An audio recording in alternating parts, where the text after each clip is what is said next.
各位朋友，晚上好！欢迎您观看服务器艺术、当代影像、路径及其可能第18期线上论坛。我们非常荣幸地邀请到国际著名摄影艺术家、哈苏摄影大奖获得者杰夫·沃尔、摄影评论家姜荣、艺术理论家臧策、青年影像文化学者陈国森，围绕摄影如何成为当代艺术展开分享和讨论。本次线上论坛由摄影师、电影工作者、巴德学院摄影系校友夏静怡担任翻译，在此表示感谢。接下来有请主持人、艺术理论家臧策老师。大家好，我是今天的主持人臧策，欢迎大家来到服务器艺术当代影像路径及其可能第18期。今天呢，我们非常荣幸的邀请到了这个我们世界上非常著名的当代影像艺术家，这个杰夫·沃尔先生。他呢是加拿大籍的艺术家，他呢今天呢将参与我们的这个分享，让我们感到非常兴奋的事情。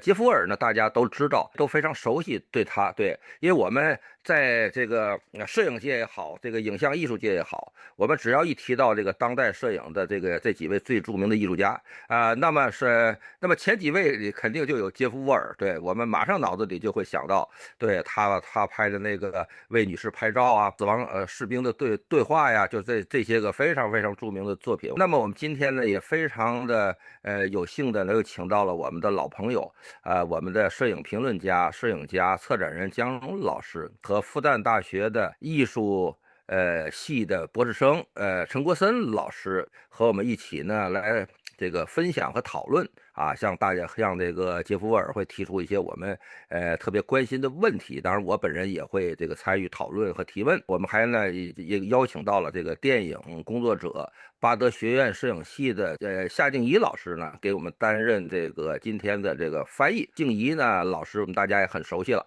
我们这几次的那个讨论都是他来当翻译的，翻译的非常非常棒。对，在此呢也是再一次的感谢他。对，杰夫·沃尔呢，他是加拿大籍的艺术家，是20世纪末到21世纪初特别具有影响力的这个影像艺术家之一。他是被称之为现代生活的绘画者他以这个身份来自居，非常的早的率先的将这个数码的蒙太奇技术融合到了这个影像的创作里。对，做出了这个常年进行了非常非常多的探索。对，所以呢这个杰夫·沃尔先生呢大家也都非常熟悉了，我呢也就不再多介绍了。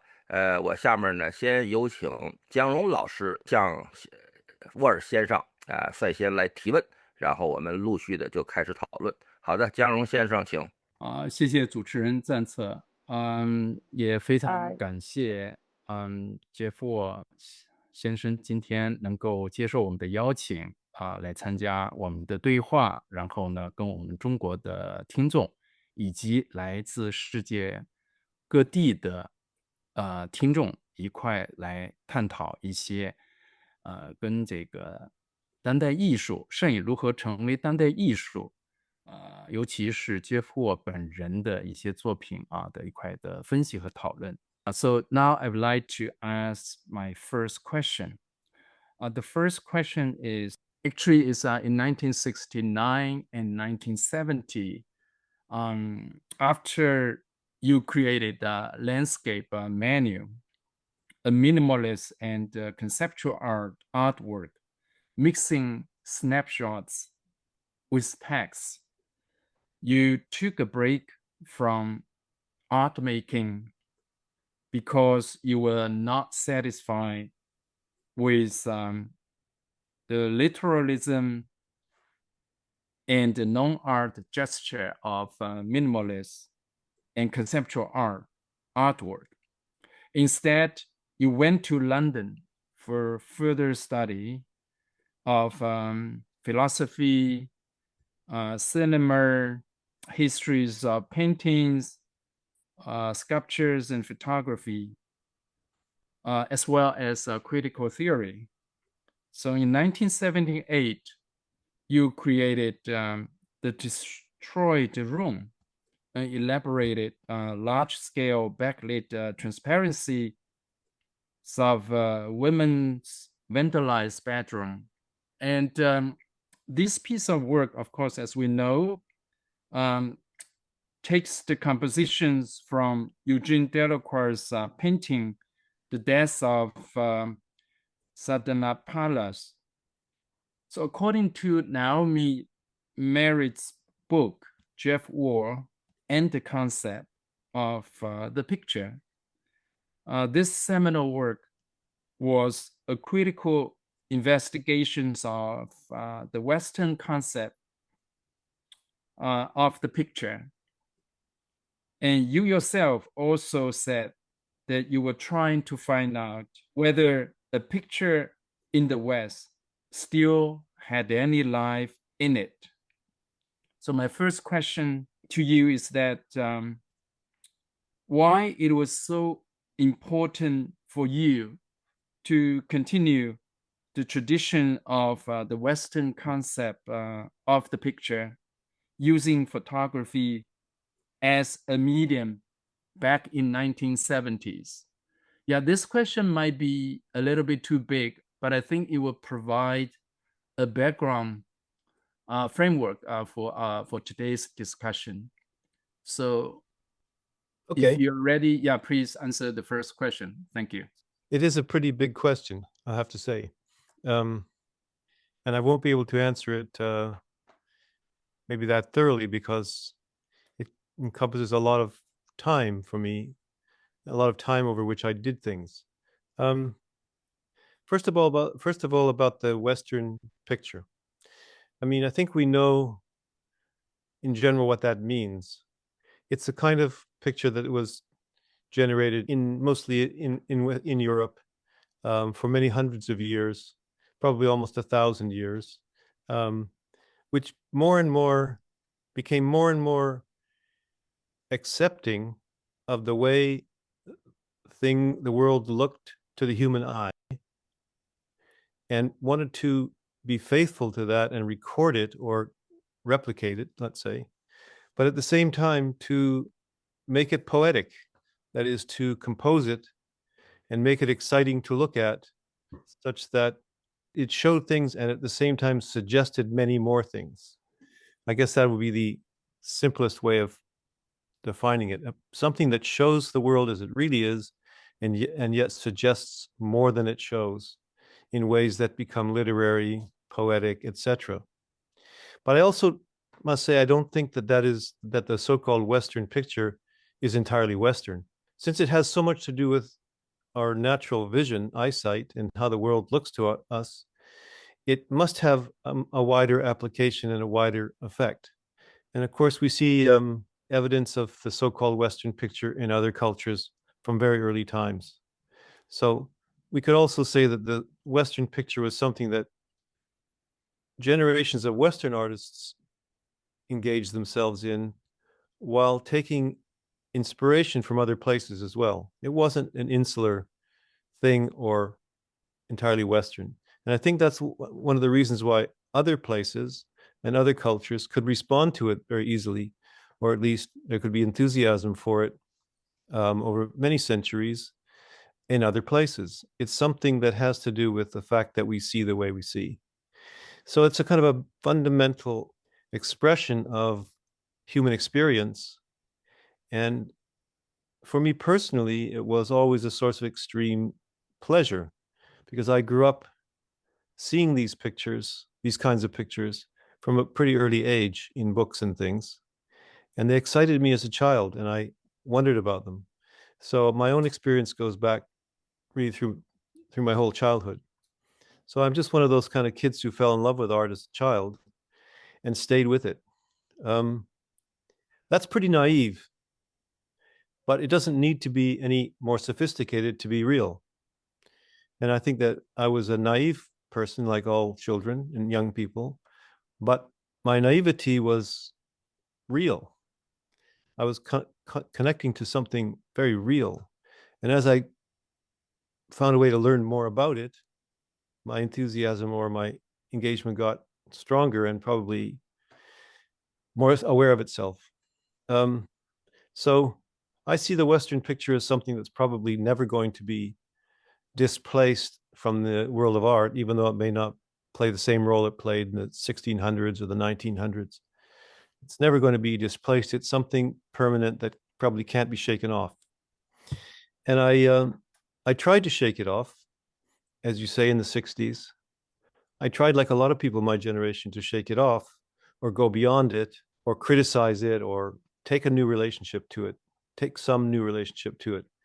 And in doing that, I was sort of going with the flow of the times because, from the early 60s on, there was an enormous upsurge of interest in alternatives, all kinds of alternatives, social alternatives, intellectual alternatives, and artistic alternatives. And I had to be part of that because that's what young people do, and I was one of them.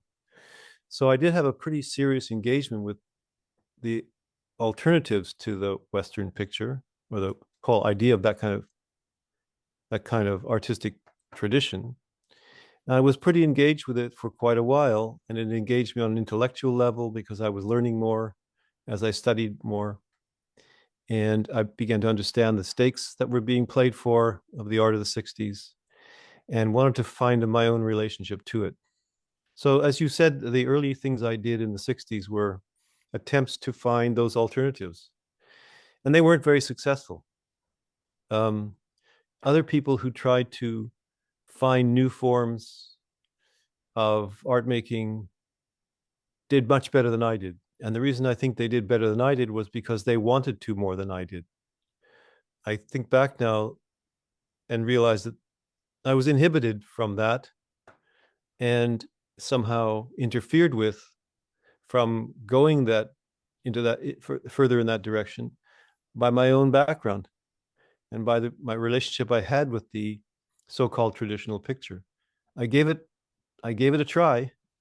I worked at it very hard, and I failed to find an alternative art form that would satisfy me.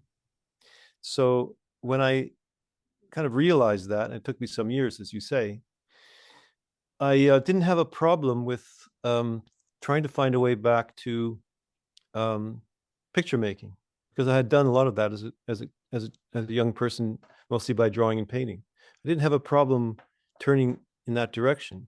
But at the same time, and maybe I'll leave the question for this last point, I don't think that I went back to the Western picture. I don't think I went back to tradition. I don't think what I'm doing is traditional. I think that since the beginning of abstract art in the early 20th century, the whole frame of reference for art making has been transformed, and we don't make pictures now the way we would have made them in 1850.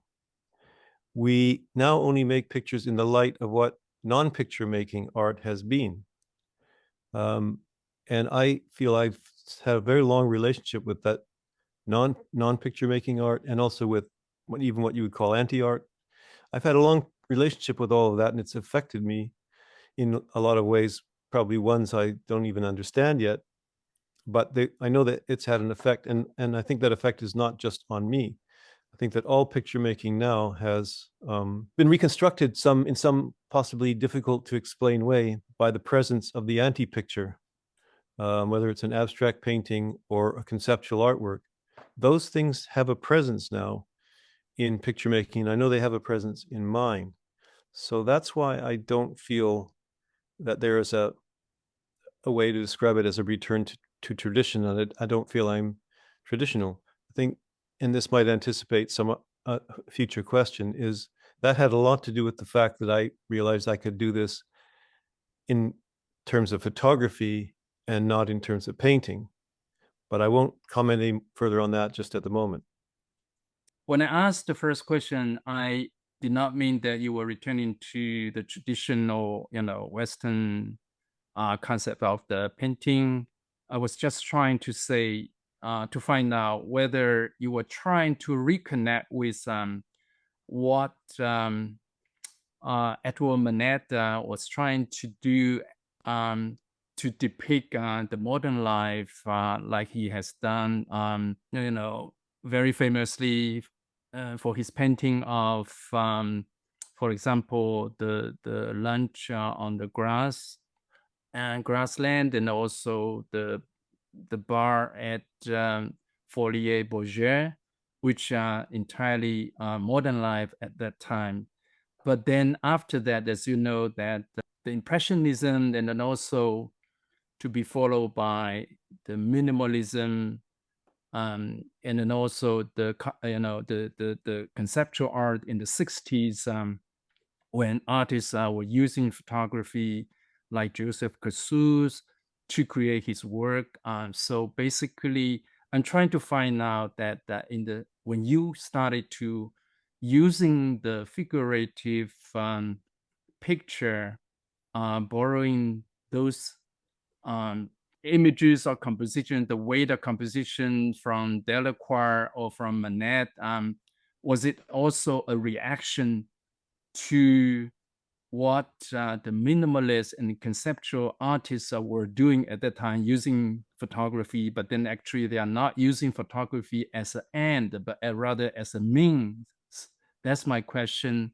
And also whether you were trying to reconnect with Edward Manet when he actually started to use this painting of the modern life. Yeah, that's actually my question. Can you further answer these two? Yeah, I don't think I was trying to reconnect, because I was always connected to that earlier work.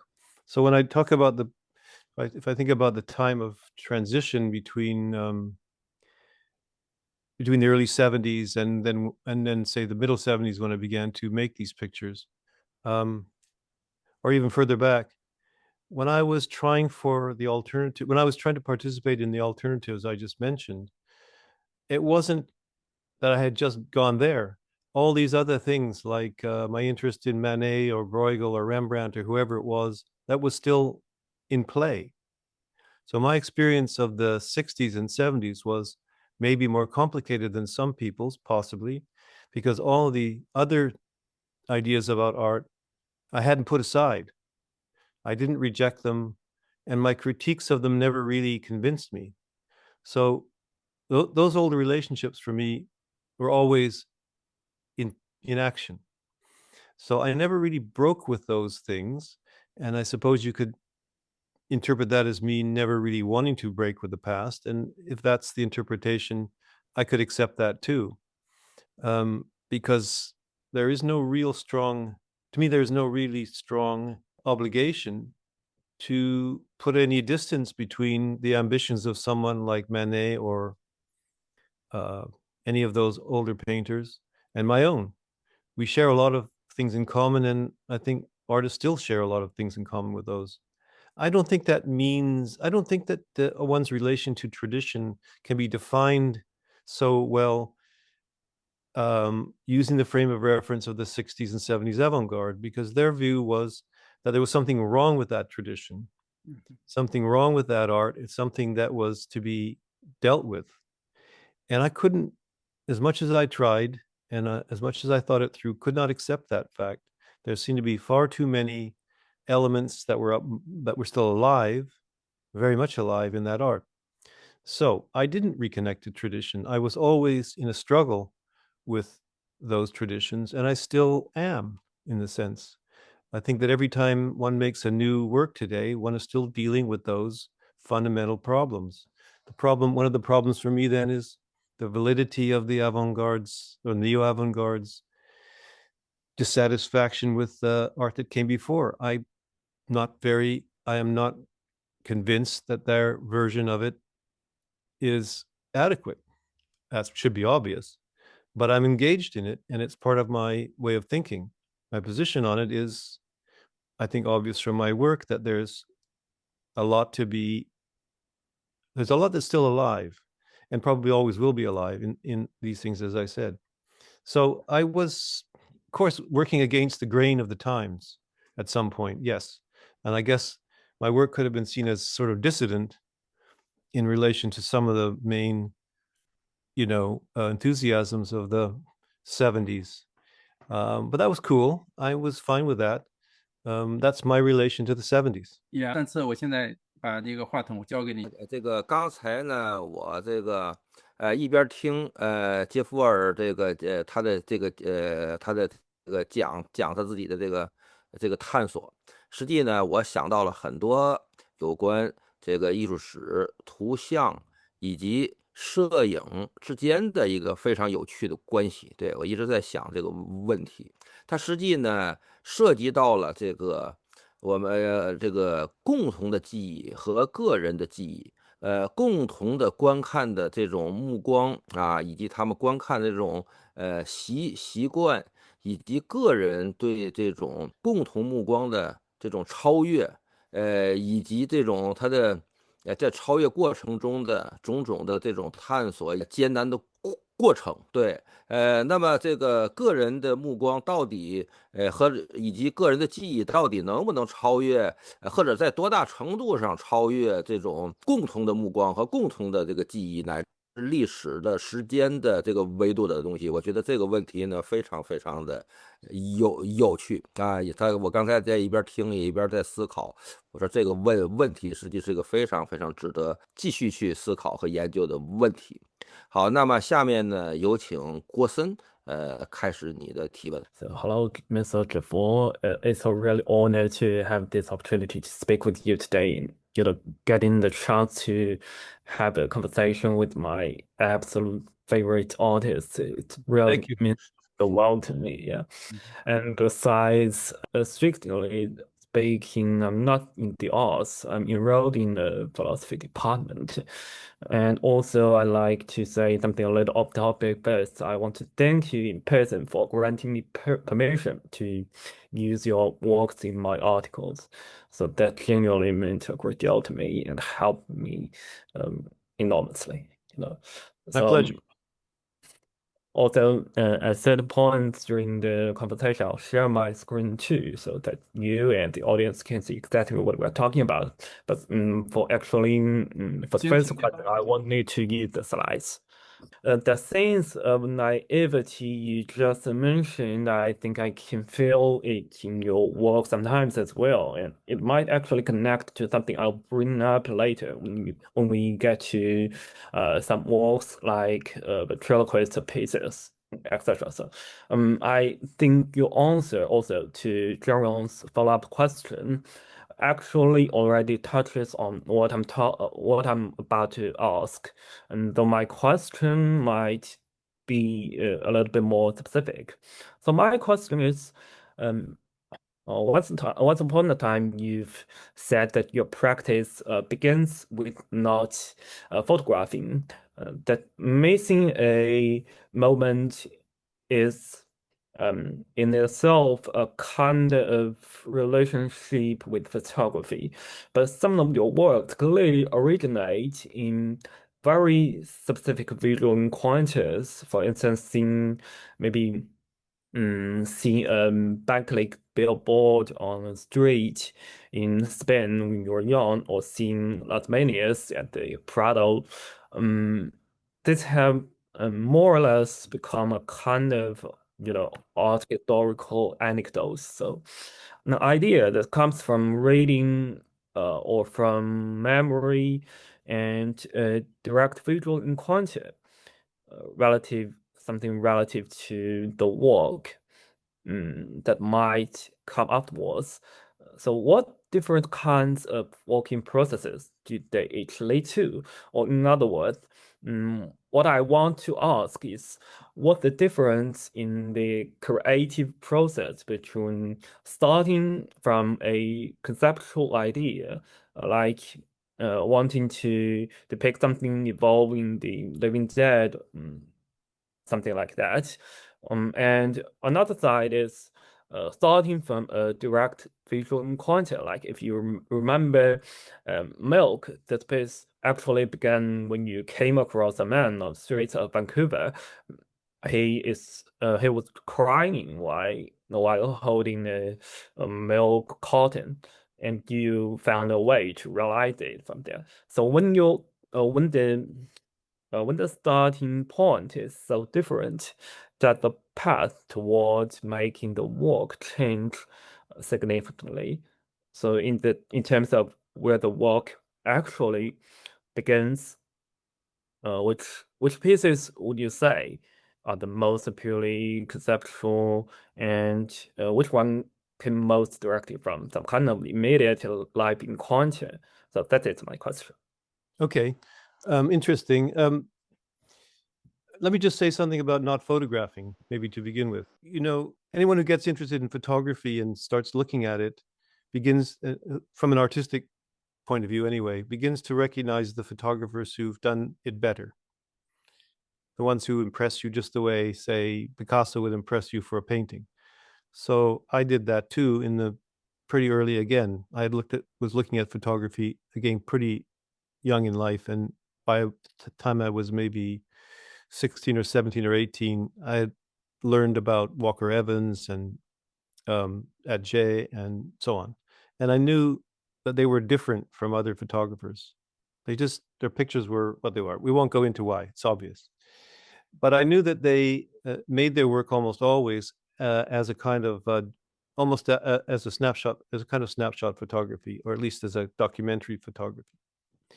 And I liked that, and I liked the results, but I found that I was not really very interested and passionate about acting that way. I don't know why. I think it's just, different personalities. And I realized I probably wasn't cut out to be a photographer in that sense. But nevertheless, I thought that I kind of loved photography anyway. I loved the way it looked. And I was attracted to the appearance of things when you see them in photographs. Just the way I'm attracted to the appearance of things that I see in paintings or in sculptures. I guess I'm just attracted to the appearance of things in art forms. You know, the visual arts really copy the world in a way, and that copying act is also fascinating in itself, that we can create something that looks like what we see when we're not looking at a picture. So I had a kind of passionate interest in photography, which I somehow wanted to realize when I began to think again, as I said earlier, about finding in my own way after these anti-art things. And the other main factor that I should mention in that was, of course, looking at cinema, because in films, we know that there's a lot of artistry that goes into the making of an image, which could look like a documentary passage. And that was always very fascinating to me, how you could replicate or imitate, or whatever you want to call it, the look, the appearance of the immediate spontaneous capture of the world. But we know that in films, that's not what happens, or that can easily be not what happens. I learned a lot from that because I realized that that appearance had an openness to it. It had a different avenues of access to it that weren't necessarily the ones that the classic photographers took. They had their reasons. I've never felt critical of their reasons and admired their work, but it wasn't for me. And so this combination of understanding that there could be another avenue towards that spontaneous capture, and the other, and the aspect of composition, which was really the ultimate achievement and ultimate aim of all painting and sculpting, is to compose, to bring things into a form. That these things could somehow create a sort of a hybrid that I could work in. So that's when I began to think about my work as cinematography, but although I didn't use the term until a little later. Kind of a hybrid of cinema, of painting, and of spontaneous photography at the same time. So that became a sort of a foundation for me to do my work. And it seemed very open because there seemed to be no, rules. One could start anywhere. If you take a picture like you mentioned, the milk, I did see an event very much like what you see in the picture in real life. I could never have captured it because I wasn't ready at the time.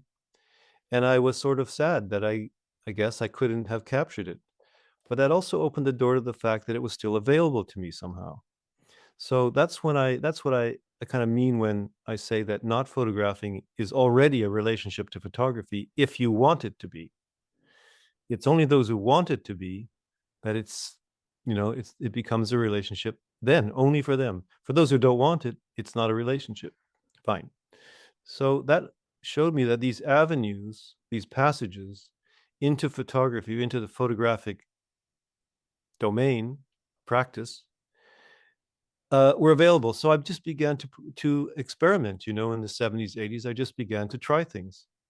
I tried to replicate what I saw by whatever means seemed to be needed.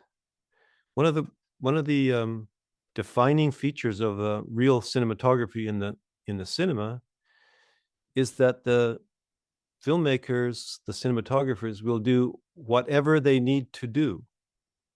There are no limitations to begin with. They will do whatever is needed.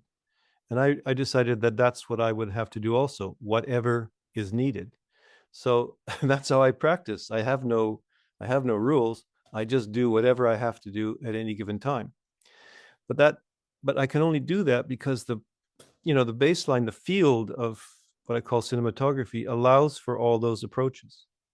So to answer maybe the second part of your question about whether there's a difference between, say, a picture made after seeing a real experience like Milk or something, or another kind of picture that comes from somewhere else, I don't really make much of a distinction, because I don't think I work from concepts, and I don't think my pictures have ideas. I think they have subjects, and the subjects, which I sometimes think of as just the starting point for the picture, comes from anywhere. So something I see, something I read, something someone tells me, anything. So for example, some of the pictures I've done that are more fantastic, shall we say, like the Dead Troops, those just came from real occurrences in my mind. And I don't think we have time to go into the detail, and it's not that interesting. Let's just say the subject of these soldiers who had been killed and who somehow we appear to have come back to life, which is not possible, but we see it happening anyway, was a subject that occurred to me, I think, in a daydream state. It seemed very fascinating, and it probably has to do with things that I had apprehended from literature, because that's another major part of my work, and I think many other artists' work, is that literature and art are very closely related. Pictorial art and literature have always been very closely bonded, and artists sometimes fight against that. They try to expunge the literary, and others don't, and there's any number of approaches to that. I just let it happen.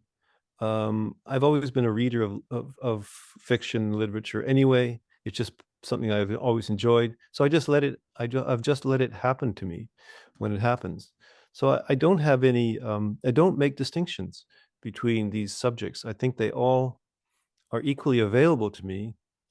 And the only thing I do in terms of distinguishing them is and I do this with every subject that pops into my mind, is I have to review it in some critical way to see whether it's really worth doing.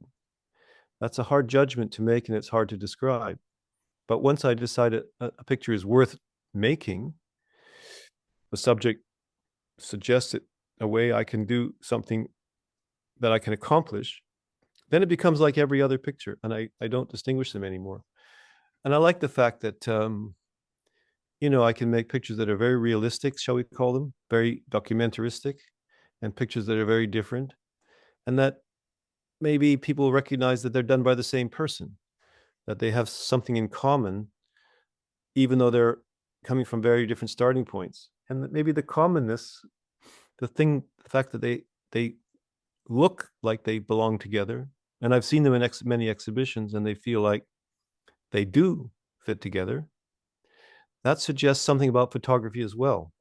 It suggests a certain universality, I guess you could call it, or openness to all our experience by this medium, this technology, that we are still trying to fathom. Photography is still kind of unfathomable magic, how this really happens. We know how it works scientifically, but the fact that we can copy appearances the way we can is still something we're really still dealing with.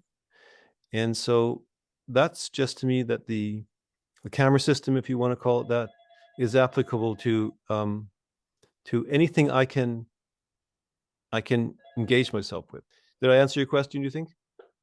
Yeah, before we back to Zhangce, I just would like to add something briefly because your attitude toward making work still strikes me as you have something almost phenomenological about it, and you mentioned an idea that I find really illuminating. That for you, visual art is essentially a way of reproducing the world, and even if certain conceptual artists work, doesn't look that way on the surface. And some photography theorists, it led me to think they have argued that photographs or things that looks like a photograph shouldn't be understood as an index, but rather as a kind of analog. Though I think what you are saying is actually less similar to that position that it might appear, because the world itself is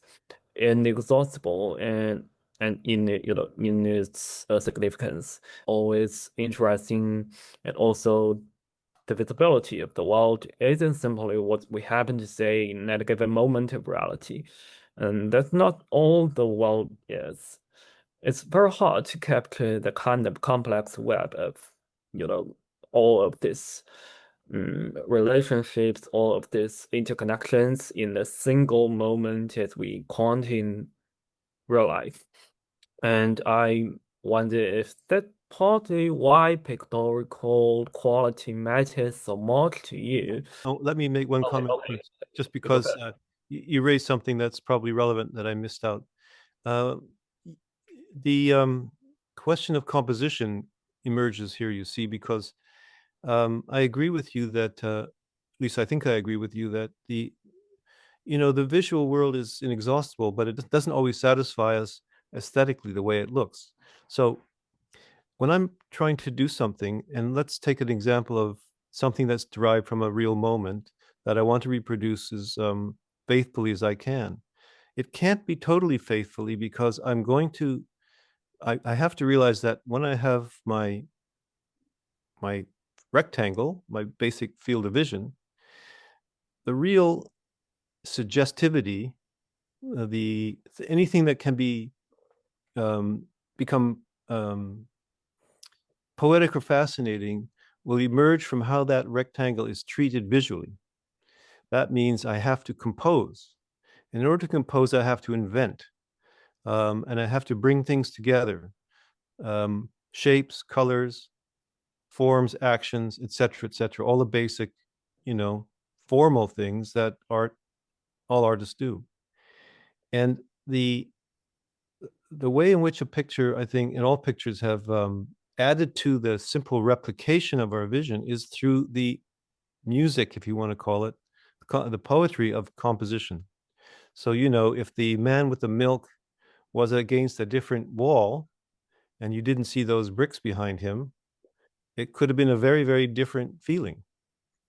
And the picture may never have had the same meaning as it did because it has a sort of a grid work behind this open splash of the milk. So you see the relationship between certain regularity and this unconstrained irregularity that can happen. Now that might even be seen as a little programmatic to do that, but I think it was a good choice because it suggests things. It suggests more than some milk.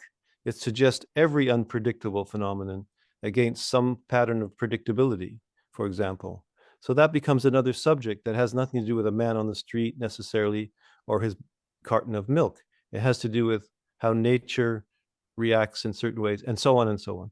And that, I think, opens the door to a literary, philosophical appreciation or enjoyment of a picture.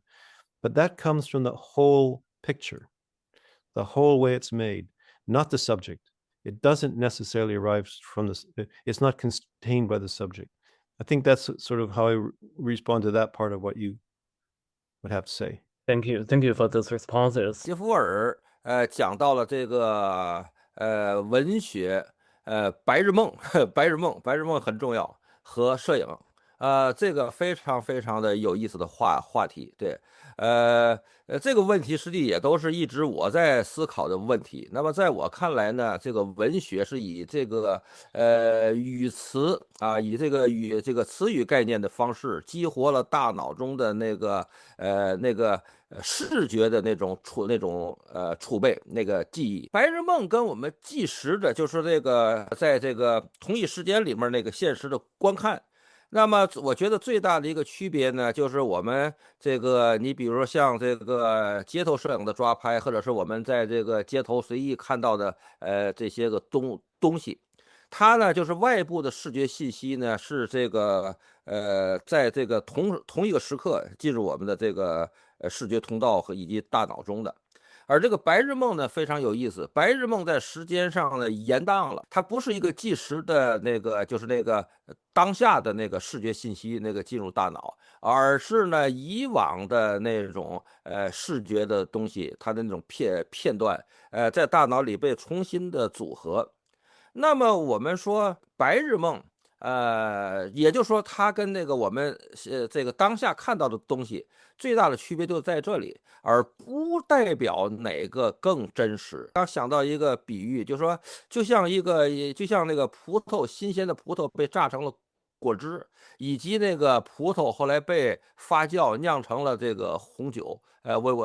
我觉得你不能说哪一个更代表葡萄的真实。而这个摄影这个媒介呢，在我们以往的这个对它的理解中呢，往往会被理解为是那种所谓抓拍的和当下的那一刻。但是呢，我觉得这个刚才讲到这个呢，特别的这个有意思，就是它实际上可以是一种对来自文学的，或者是来自于这个平常日常的生活的这种视觉片段的，这样在大脑中酝酿重组酝酿出来的这样的一种类似于白日梦这样的一种视觉的。被重新转换成这个以摄影的方式又被重新这个呈现出来。我觉得这个过程呢，是非常有意思，这也是他的一个最大的最大的一个创造。严格的讲呢，人实际上看世界的时候，实际上也不是看到那个世界本身，也是被大脑算出来的。所以说人这个严格的讲，我们实际时时刻刻，既在看到了外部的信息，实际我们现在每时每刻，包括现在，我们也都在做的白日梦。江荣老师 Okay, I like to share my PPT before I ask question. Yeah. So, Jeff, just now you mentioned that when you create your work, you use the word compose.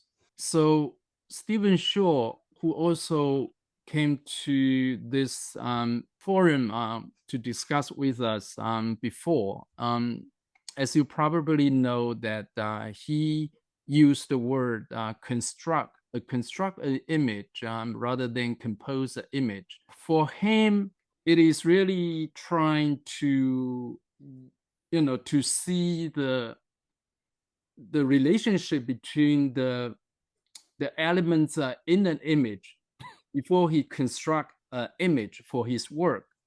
And as you know, that Stephen Shaw also created some conceptual work in the 70s before he actually decided to, use he used very simple camera to create American services, and later on he used a large format camera to create the Uncommon Places, which is I think it's a tradition coming from Walker Evans.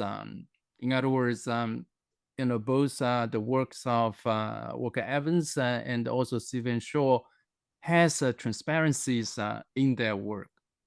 And as Clement Greenberg once said, that photography is the most transparent of the art mediums devised or discovered by man. So my question to you is that I actually also noticed some of your works, like the Crook Path, and also this one, Steel Creek, Vancouver, Winter 2003.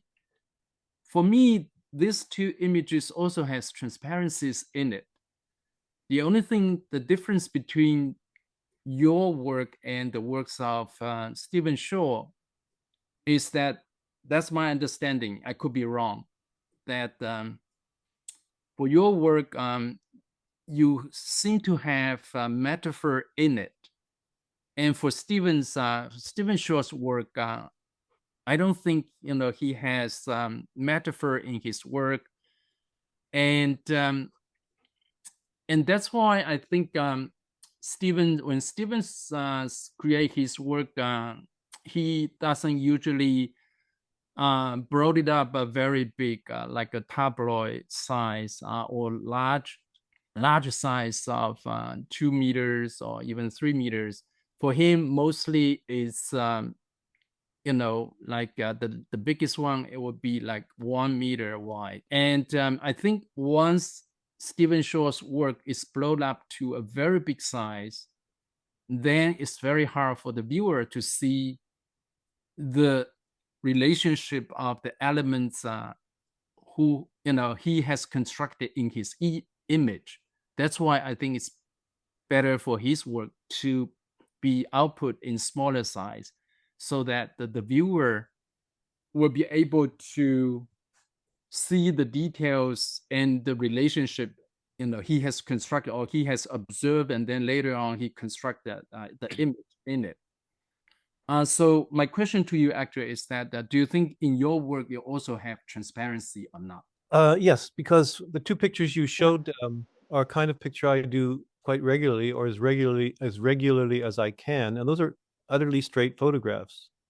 They could be made, they're made exactly like anybody else takes a photograph.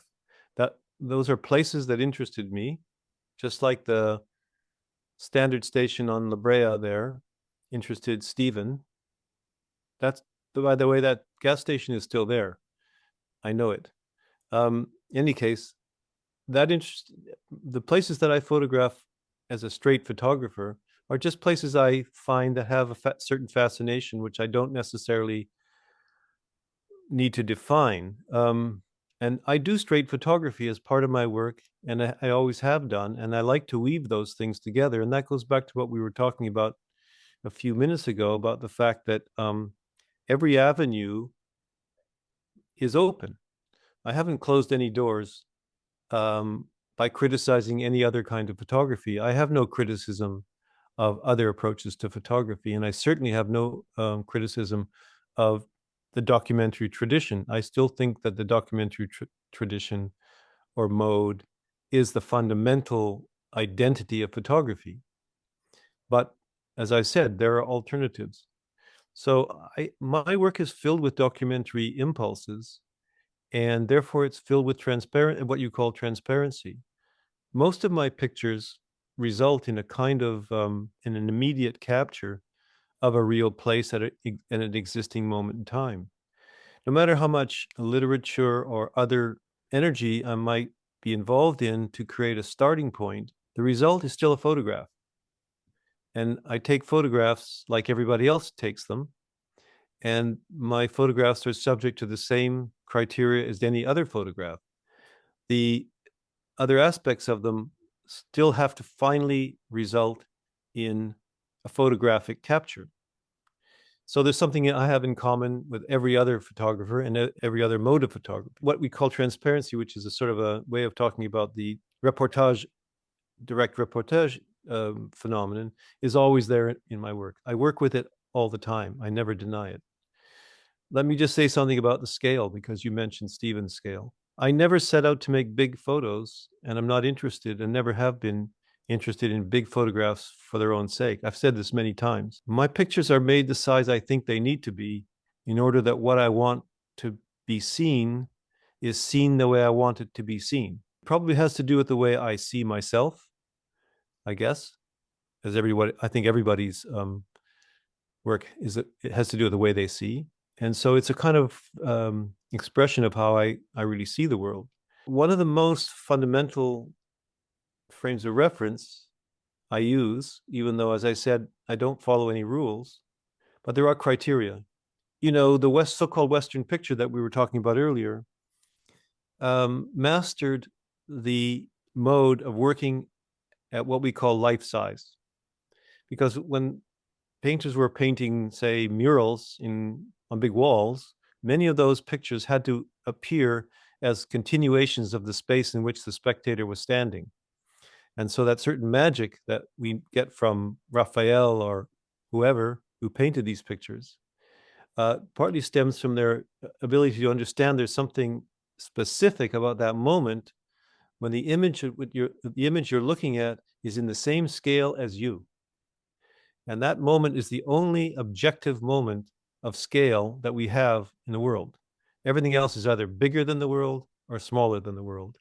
And all of those scales are fine, but there's only one that is what I would call universal or objective. And that is the one I've just mentioned.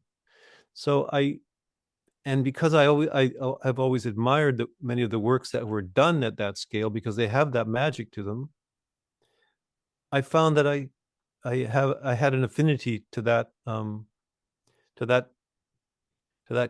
mode of representation. So I use life scale as a kind of rule of thumb, let's say. It's not quite a default, but it's something I think about all the time. There's something also very intimate about that scale because you can come very close to the image and see details of the world that you're looking at that you can never really see in real life because you can't get close to things that quickly. So there's a lot of positive things about it. So my pictures are always made at the scale I think they need to be. That doesn't mean they have to be necessarily large. The two pictures you're showing here are places I have known and experienced in the city, and that captured my attention for various reasons. I mean, we could talk about it, but there are obviously things there that intrigue me. Like the crooked path intrigues me because I like crooked paths. I like these kind of terrain vague, these spaces that haven't been settled completely, that still retain some of their non-urban feel. The countryside is still in the city. I love that sort of thing. Maybe it's a sort of nostalgia for the city I grew up in 50 or 60 years ago, which was much less built up today then than it is today. And I'm sure if you're living in China with all the construction that's gone on in the last decades, you probably know what I'm talking about. So many things have vanished, but those things have form and shape and atmosphere and suggestion and nuance that I just like it. And so I want to pay attention to it, and I want to draw attention to it. And I think they're beautiful. Let's put it that way. And because they're already beautiful in themselves, the camera can just capture it. It's just up to me to have noticed them. And I use that all the time in what I do. That's why I'm saying, repeating what I said earlier, that I don't make distinctions between, let's say, something that emerges from some literary or, subliminal personal fantasy and an immediate capture. It's all immediate capture. It all leads to the same place, the operation of the lens and the shutter and the film. And as far as there being metaphor in what I do as opposed to what Stephen does, I'm not sure I agree with you because the crooked path could be many metaphors for our path in life, let's say, but I don't find that interesting, even though I know it's true. That's not what really motivated me. My motivation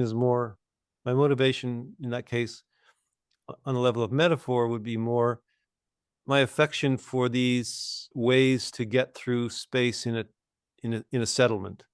Maybe it's a more anthropological treatment, but I'm not going to make a justification for my own, treatment of the subject. I'm just trying to compare it a little. So I don't feel very strongly about the metaphoric aspect of my subjects. I feel strongly about the fact they're telling me something that I want to know. Thank you. 刚才的这轮讨论呢，也是这个关于这个，包括你比如说关于摄影本身，摄影本身这个媒介呢，它本身呢，至少在我们的这个对它的认知里头呢，认为它是一个非常的这个透明的、最具透明性的媒介。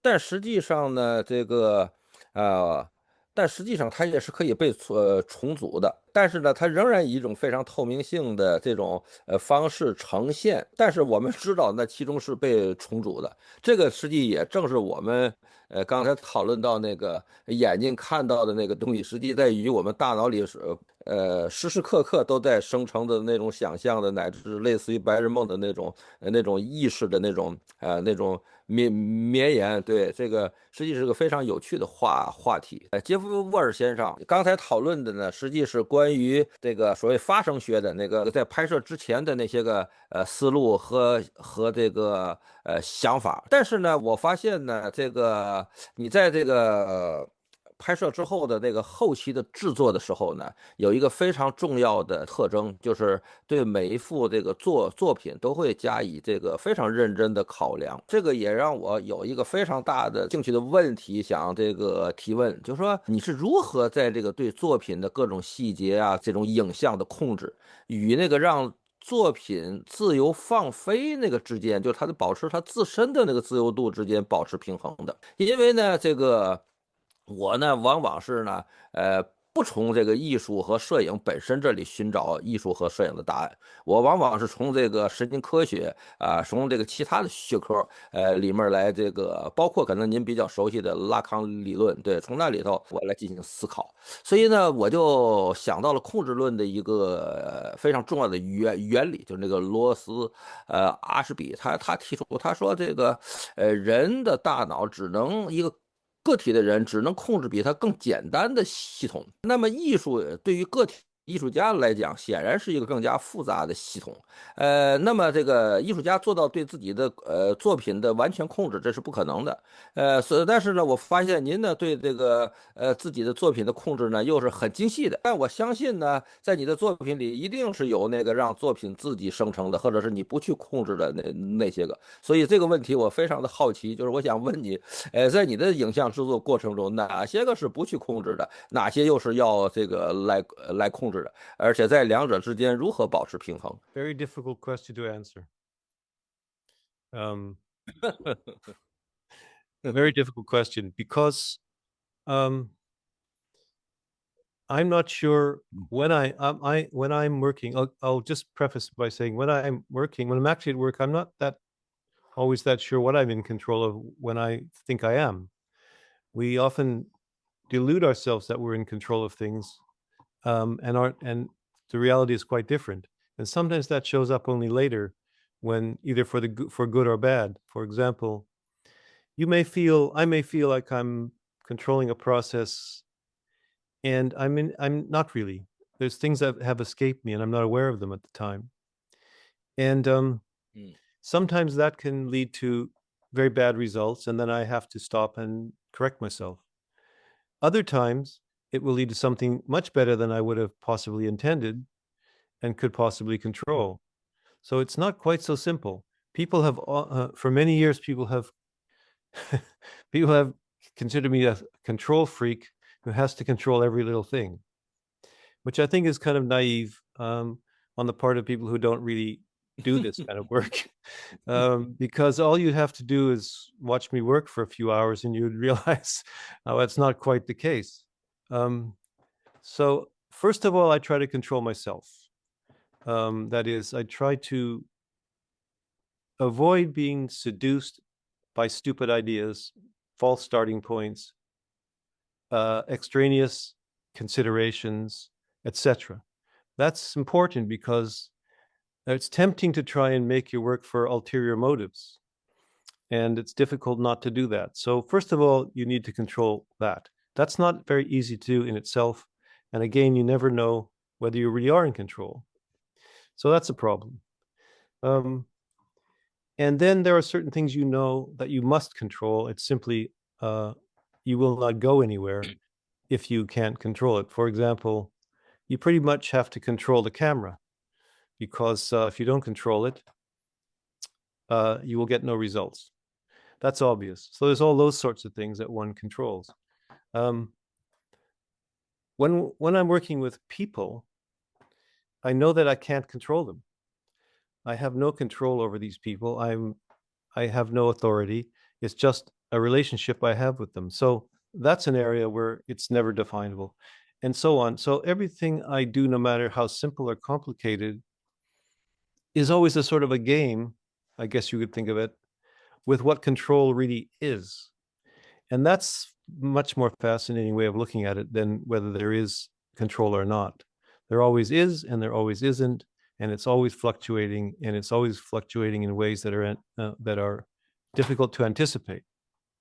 I make many mistakes, so-called, but some of those mistakes, as I said, turn out to create something better than I would have done had I not made that mistake, and so on. So this goes back in a way to what we were talking about earlier about the nature of what I call cinematography, which is this open field where the photographic technology, the whole apparatus, is there, available to be used in some way. And the way it gets used depends, for me, absolutely to begin with, on the subject. The subject determines my path. And any subject you can think I've done, any picture I've ever done has been determined by that subject. That is the ultimate control anyway, if there is one, is the subject, because it demands things of me that I wouldn't have known about and wouldn't have sensed until that subject emerged. So I have to pay close attention to that.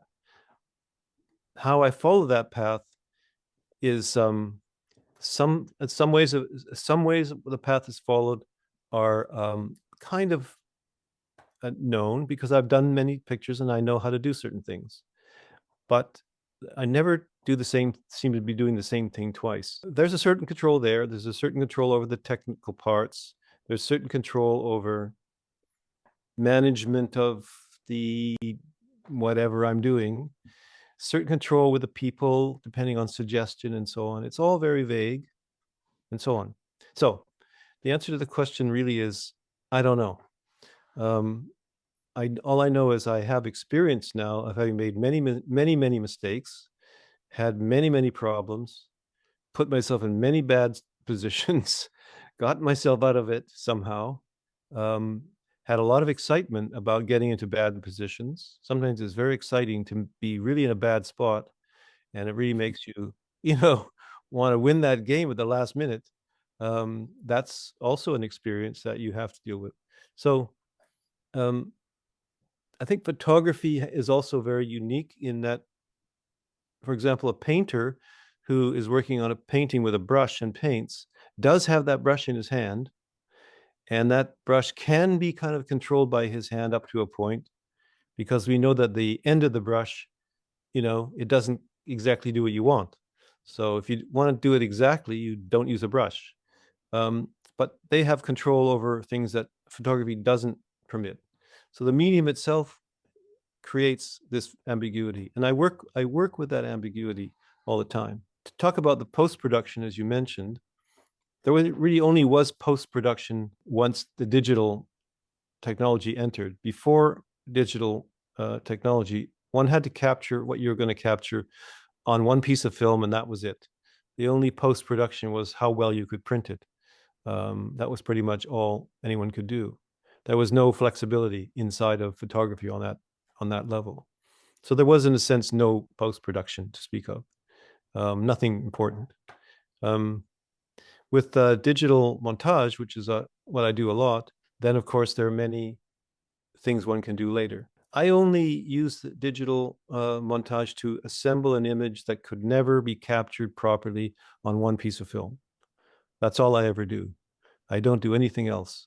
So many of my pictures have been captured on a single negative, and I will always try and capture it on a single negative if I can, because why not? It's so efficient and so satisfying.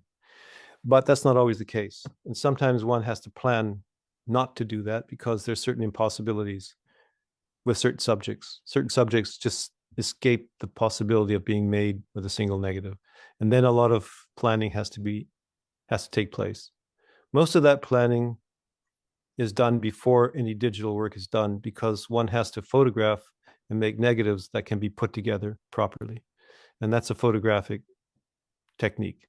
And I've worked a lot on that technique. So I have a good sense of, if I need certain 5 pieces, I know how to make them, that they're likely to go together successfully. And that part of it is a kind of controlled part of the work. I can do that once I know what I'm trying to do. For me, the post-production part is important, but it really is only the realization of something I wanted already at the negative making stage. And nothing emerges later that would change what I've already put on film. I would never use, I guess I shouldn't say never, but I never use any kind of CGI assist or anything like that to add elements or, do that sort of thing. I don't do that. I just realize what's already on the film and assemble it in a way that I need to assemble it. And my main rule of thumb so far has been to create the illusion of the single negative. My pictures contain an illusion, another level of illusion, which is that it's a single negative. And I think that illusion is quite important. And it hasn't really been commented on very much over the years in people who have talked about my work. They haven't maybe noticed that fact, that my montages are based on the creation of an illusion. And that illusion is, in a way, that illusion creates a relationship to this whole history of picture making that we've been talking about, because all unified images, except for the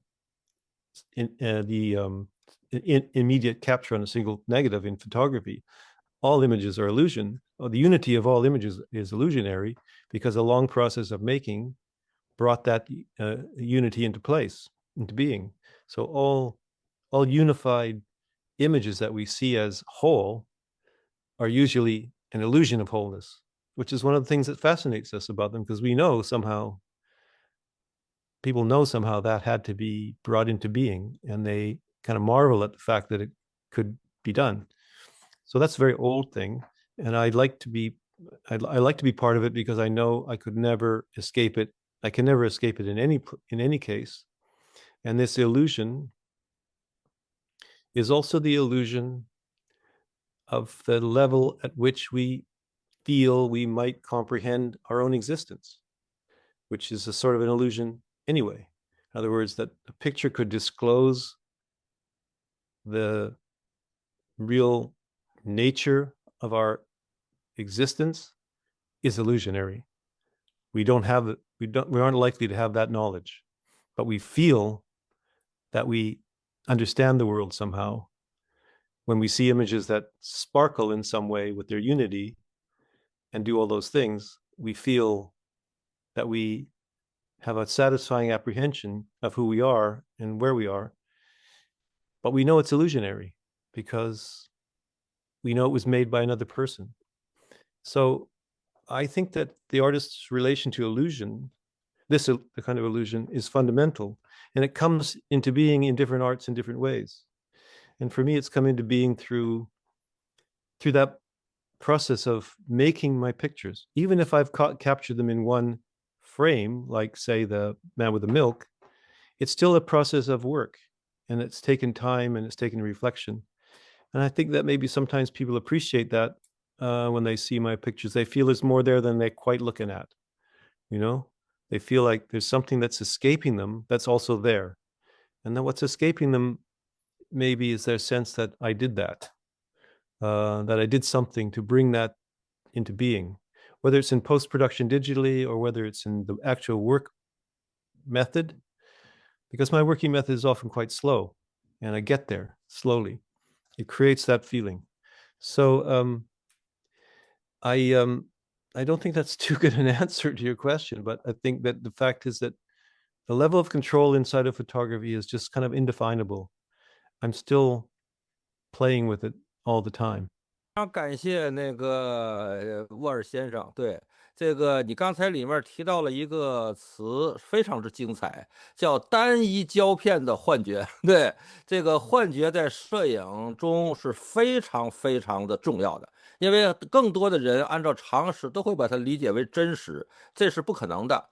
对，因为摄影就是一种虚构，因为在我看来就是一种虚构。对，那么接下来呢，正好我也再简单的就是说几句这个对我对这个我的一些个对视觉艺术的一个观点。那么我知道诺尔先生。在这个他的很多的那个想象和冲动，以及他的虚构，来自于他的那种意识流和这个白日梦。就是所谓的他自己在大脑里先有一个电影式的这样的一个文本，建构这样的一种叙事。那么当他把它制作为这个单一胶片的幻觉的时候，实际呢，他要尽力的抹除那个语义信息的痕迹，也就是那个叙述的那个痕迹。对，我的一个观点是呢，这个艺术家当制作他的作品的时候，实际那个作品本身就已经成为了一个物。因为我知道这个沃尔先生对拉康理论也非常的喜欢，那么借用拉康的一个说法，就是说他实际做出来的那个作品，就更接近于或者更偏重于那个实在界。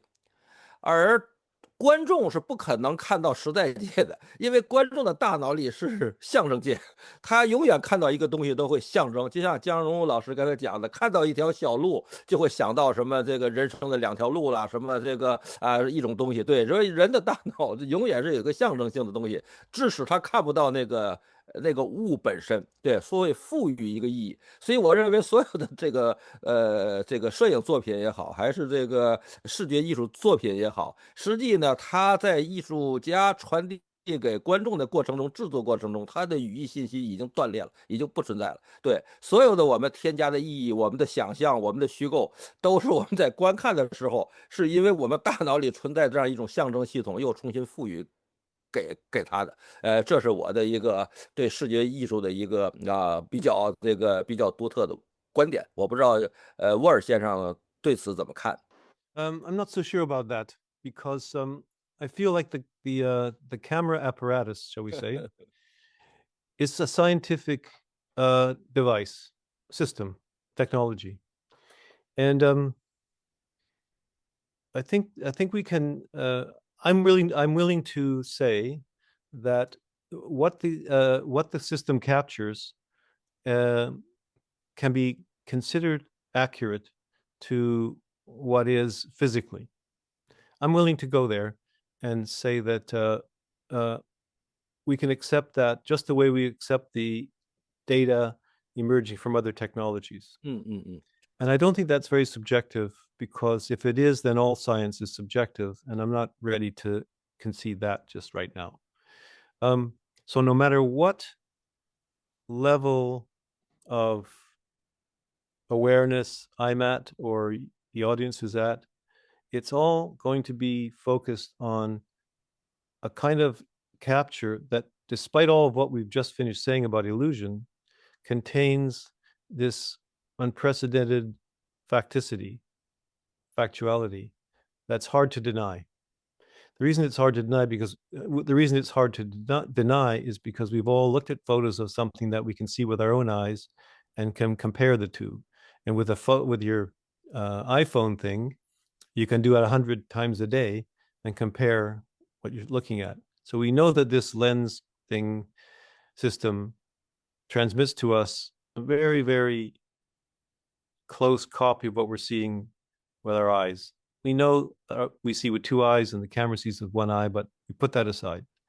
So regardless of the illusionary universe, let's call it, that one works in, with photography, we always come to this point where we have to capture again. We always have to come back to the fundamentals of the medium, which we don't seem to be able to do anything about, and I don't think we ever will be able to do anything about. And that authenticity, if you want to call it that, or that accuracy, is inherent in the photograph as well.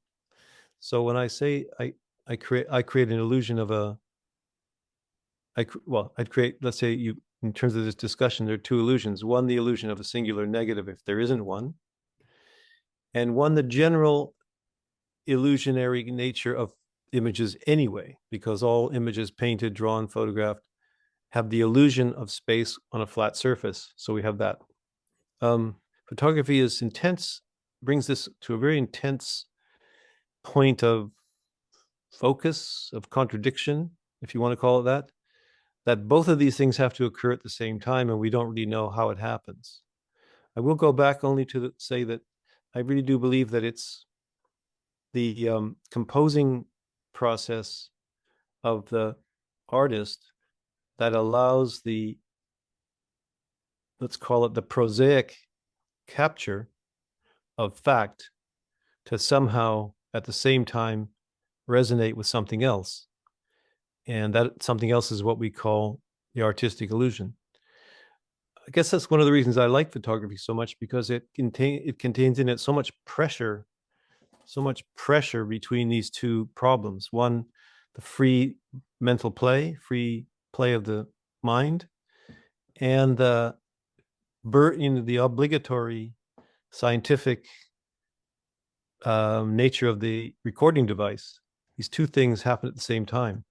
That's something that's fascinated me, and probably why in the end I turned to photography and didn't continue to paint, which I did earlier, because painting seemed, when I think back on it, one of the things I might find just unsatisfying is that the conflict between the actual appearance of things and our ability to use a brush or a pencil to record them just wasn't strong enough. It remained too subjective, I suppose. 谢谢沃尔先生。那么下一轮开始呢，请这个郭森老师开始提问自己的问题。I might take a moment to explain where I'm coming from with this. Okay, at this stage, if I were to rank my favorite works of yours, I would say without hesitation is that group of puzzle-like pieces you made between 1990 and 1992. For example, The Vampire's Picnic and Dead Troops Talk, and another one, The Ventriloquist at a Birthday Party. We've just been talking about illusion. These works, you could say, they are, in a literal sense, a kind of illusion or a vision, because what they depict simply cannot be seen in reality, not in the way they actually refer to it. I was actually discussing your work, those 3 pieces with a friend of mine, Linzi, and she told me she felt that these works only offer a method of decoding, but the answer isn't contained within the method itself. For example, Michel Foucault has a line in his book, Death and the Labyrinth, his book on Raymond Roussel. And in his book, he says something like that. The smallest, more precious, more carefully guarded key is not be found. It cannot be found within it. The device is saved only as a method for uncovering the secret.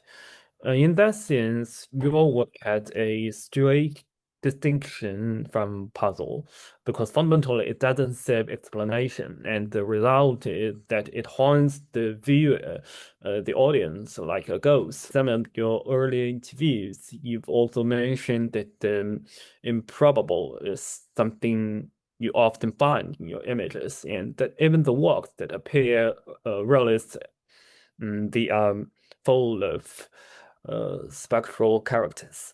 But what I actually want to ask is, strictly speaking, not about ontology or decoding at all. Starting from Dead Troops Talk and the Ventriloquist, I've gradually come to notice what seems like a very important quality running through your work, something that feels almost like comedy.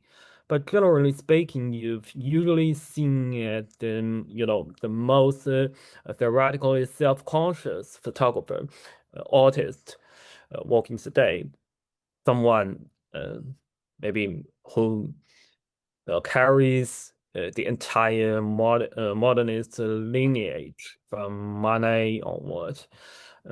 That might imply a certain kind of seriousness, yet this comic quality isn't limited to just these three works. We can find it in other works as well. Let me give you a few examples. In this one, Vampire's Picnic, there's this elderly woman in the center lit up by a photographic lamp here, and she's wearing a sandal on her feet, left foot. Yeah, we can see this one. And just one sandal, which makes you feel as though she's been seamlessly transplanted from some ordinary domestic scene into the deeply strange forest. And then there's the naked man. This one, and he is the only naked figure at the entire works, and he at the bottom of the frame, he's undeniably, maybe someone who refers to some ethnological tradition. I don't know. I think this one, the dummy itself, also it carries an inherent comic quality. I can sense elements of sympathy, irony all at once. And this one, let me think of some sculpture like Voltaire by Udon. I'd love to know, are you yourself conscious of this comic dimension in your work? Or how do you understand this quality? And just the scenes of comedy relate to what you care about in terms of pictorial quality or formal beauty, besides these three soldiers. It's laughing and joking, and this one. Also, I feel there's some comedy-like qualities in your picture. So this is my question. Yes, I think it's there. Not always, of course, because I don't want to do. I like the idea of being able, like I said, to go freely to whichever domain I get attracted to by whatever circumstances. So I would never rule out any mood or type. That would be against the idea there are no rules. So I just left it. I've always left it quite open to I always left it open to where I could begin. And so a picture like the Vampire's Picnic, for example, its points of origin don't really matter. But it was clear to me when I will say one thing. Some years before, I'd written a long essay, one of the few essays I've written about Dan Graham and about his relation to architecture. And in that, I developed this whole slightly crazy vampiric reading of Philip Johnson's Glass House. So it made me realize that vampires had a presence in my mind somewhere. And I guess that was a sort of set off a delayed reaction later, because I wrote that in the early 80s and I made the Vampire's Picnic about 10 years later. But for some reason, when I thought about Philip Johnson and his glass house, it exists on a very secluded property and it has no curtains. And Johnson could live there quite privately because nobody could get onto the property. And so when I was writing about Dan Graham's architecture things, which were based in a kind of dialogue with that sort of architecture, it all kind of came back. And so then later I realized that, the vampires that I was talking about in that essay, where are they? They couldn't get onto Philip Johnson's property, but where are they? And I suppose that's where I began to imagine, well, where are they, these vampires? And that became a sort of a comic. I realized at the beginning of the project, that's a comic theme, because vampires, how popular they are in the mass media. And anything that's that popular in the mass media has a certain comic aspect to it. And I knew that at the beginning. So I knew that in order to make that picture, I would have to delve into those comic elements. When we say comedy, though, we don't necessarily mean something that makes you laugh out loud. It's something that it's something that amuses you, but contains other energy. You know, it's not just telling jokes, although telling jokes is fine too. So I see the comic mode as something that's quite viable. You know, if it should come up, I would never avoid it. And it's interesting, and was interesting at the time, to kind of explore those things, because I hadn't really done that before much. So I thought, yes, I'll do the Vampires Picnic, because when vampires go to picnic, they don't bring sandwiches, they bring someone that they can feed off of. So all these vampires have brought, you know, their picnic with them, and that's also comic, and other aspects like the social nature of all these people, this heterogeneous group of people who come from everywhere. The subject sort of demanded an analysis of the vampiric myth. And the vampiric myth is that the vampire is an aristocrat who preys on the peasantry and the lower classes in order to prolong his immortality and so on. But as society changes, there are fewer and fewer aristocrats. And if aristocrats are producing vampires, they're not producing them from other aristocrats, they're producing them from peasants and such. Eventually, the demographics are going to change, and there are not going to be very many aristocratic vampires anymore. So my vampires are kind of a cross-section of the lower middle class, etc. All kinds of people who have become vampires over the centuries, and that's comical in itself. So the subject, as I told you earlier, the subject determines the treatment. And once I thought that I could do this subject, I knew it had to be in this comic treatment. And I've done it in other pictures, like you say. Sometimes it's more of a black comedy, like with the Afghanistan war picture. It's more of a black comedy because it's a hellish scene. And inside of that catastrophe, there's many ways that people can respond. I thought that of these soldiers who would be aware of their own death in battle, how would they react? And some react very seriously, some react tragically, and some react foolishly.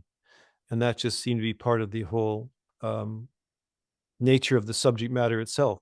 It wouldn't have been a very interesting picture if they all had only a sad, somber, tragic, outraged view. Something else would have to be there.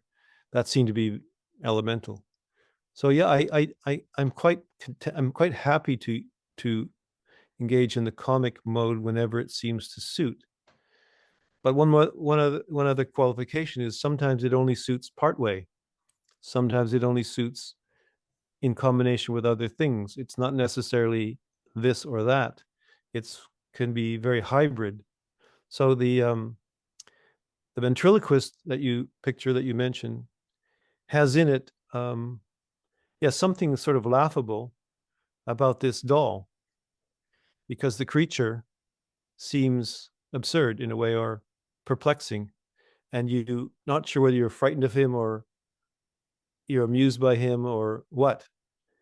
And I wanted that because I felt that these children would be hearing something from him that we can't quite fathom. And if it was an ordinary standard ventriloquist puppet, you'd kind of know what he's saying.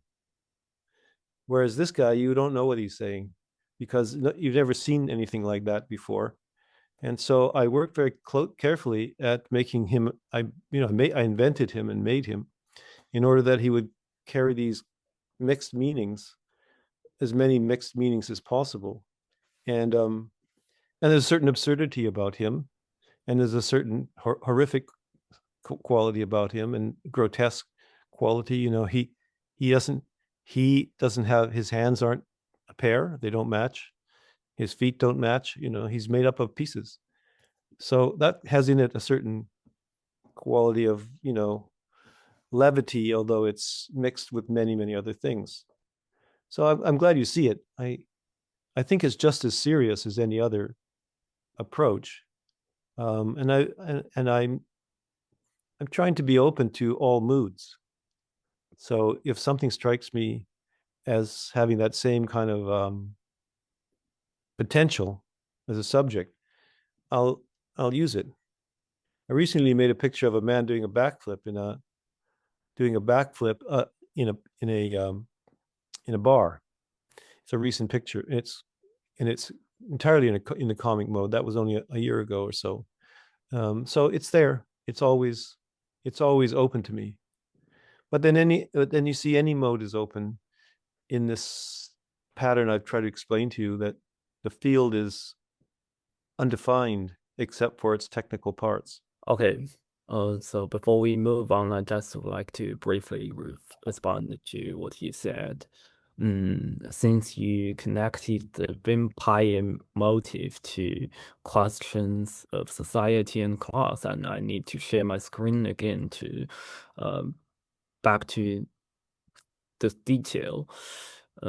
I've read your essay on Dan Graham, and I actually, once did a presentation where I spent about 2 hours going through all the details and iconography I found.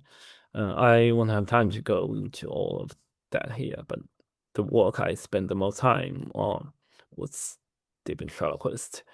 And I would like to respond to what you said about the comedy. You said it's not just telling jokes. That made me think. In the ventriloquist, this great philosopher has been shrunk down to a kind of monster. His head grotesquely oversized, I think, from too much thinking. Yes, he must be very smart. This doll must be very clever. Yeah, and his jacket is something like an Eisenhower-style military coat, but his lower half is dressed in a tartan skirt, clearly something women's clothing, and the gesture, this gesture, his right hand makes it, I think, something actually a very characteristic of Voltaire, something oratorical pose, something like this, and his left hand is shaped almost like an animal claw. I think something inhuman, gripping his own belly or thigh. I think this is, of course, related to the theme of temporal dislocation, because every clock visible in the image shows a different time, because, for example, this one and this one. And this one, I don't know if it is a real clock or something else, because this detail is found by my friend Lindsay, and she told me like this. But so this subject of this work, I think, is something related to temporal dislocation. But before it is any kind of theme or subject matter, I think it is first a comic sensibility, even something like a sharp social comedy, something we can also find in Vampire's Picnic, as if the most, I think in your works, the most serious existential questions have been presented through a kind of dark humor you mentioned. It makes me think of Kafka, he apparently laughed uncontrollably while reading the trial aloud to his friends. And for Dostoevsky, the most disturbing scenes are often the most physical ones, like the moment in The Idiot, where Prince Michigan declared that beauty will save the world, and the whole thing plays out as a kind of excruciating awkwardness. And more broadly, one of the defining features of the modern urban experience, as Baudelaire described, he described it in his is something the comic, which he wrote about in the article on the essence of laughter, arguing. He argued that the comic is essentially a satanic quality, something satanic quality. we are laughable because we are conscious of our own smallness and fragility, yet we are unable to transcend the degradation, which brings me to the man in milk who crushes the cotton in his hand. Yeah, so I'm sorry for going so long. That's genuinely fascinating by all of this. Yeah, but I don't have any more specific questions about this. I just want to share this with you. Thank you. Thank you a lot. Thank you. It's interesting. Sometimes I feel that one of the phases of my work is writing, because in some way I have to compose. I have to speak the subject in order to begin to make it. So in some ways, and I believe this is true of any picture making artist anyway, but I know it from my own experience, is that there's an act of writing that takes place in the phases of making a picture. So say to keep to the ventriloquist, I don't really remember why I wanted to make it. I have to say it's too long ago now, and I can't remember. But I know that the writing work emerges at a certain point. For example, as soon as you say the term ventriloquist at a birthday party, you've already written something, because you conjured up the scene anyway. So an act of writing has already taken place at that point. And therefore I set myself on the path in toward the photo by that act of writing. But at the same time, I never really write any more than that. I have to stop writing at that point because I'm not a writer, and I have to work with my materials. And in this case, the materials were the birthday party, which of course meant there would be children's birthday party, and had to take place in a house, I suppose.